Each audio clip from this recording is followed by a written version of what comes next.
do you do? My name is Alfred Hitchcock, and I would like to tell you about my forthcoming lecture. It is about the birds and their age-long relationship with man.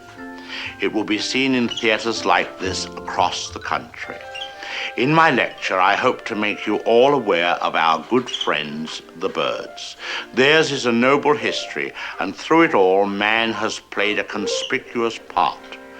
This cave drawing is one of man's earliest sketches of his feathered friend. One can see at once the loving care with which the artist depicted his subject.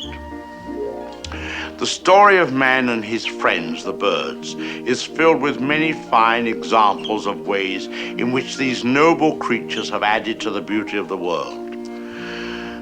Take this plumed hat from the period of Charles I. How proud the birds must have been to have their feathers plucked out to brighten man's drab life. Here we have a later model, a refinement of the first. Here man, or rather woman, thought enough of the birds to have an entire one as a decoration. It's quite dead, of course. Naturally, the egg plays a very prominent part in my lecture. Not a word about which came first, however. I don't believe in dealing with controversial matters. Thousands of years ago, man was satisfied merely to steal an egg from a nest and use it for food.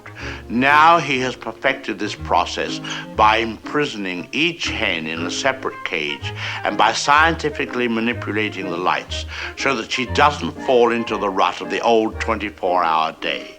Thus, he can induce the bird to reach fantastic heights of egg production. Originally, there were many varieties of birds on Earth. Some have become extinct. The great auk, the passenger pigeon, and the famous dodo bird have all disappeared. Actually, they didn't exactly disappear. They were simply killed off. But of course, this is nature's way. Man merely hurries the process along whenever he can be of help. Man and birds have been responsible for a great many advances in our civilization. For example, the bird was the inspiration for the invention of gunpowder, and it was his speed that brought about the development of the shotgun. But man has not been unmindful of his debt to the bird.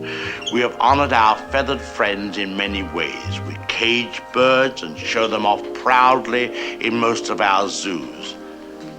And the turkey is traditionally our guest of honor at Thanksgiving. I suspect you never realized that if it weren't for birds, even some of our pastimes would suffer noticeably. Duck hunting, for example. Granted, bagging a fellow hunter can be diverting, but the supply is rather limited. I hope you don't mind if I have something to eat, but I'm rushed today. Planning the lecture has been most educational for me. I've begun to feel very close to the birds and have developed a real sympathy for our little... What was I saying?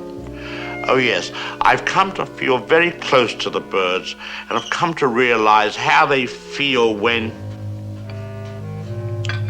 I don't think I'll eat just now. Hardly proper with all of you here.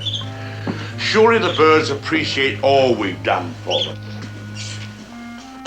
Don't you? Beautiful cage, fresh water, no other birds to bother you, none of that blinding sunlight. Oh! Now why would he do that? Most peculiar. What on earth?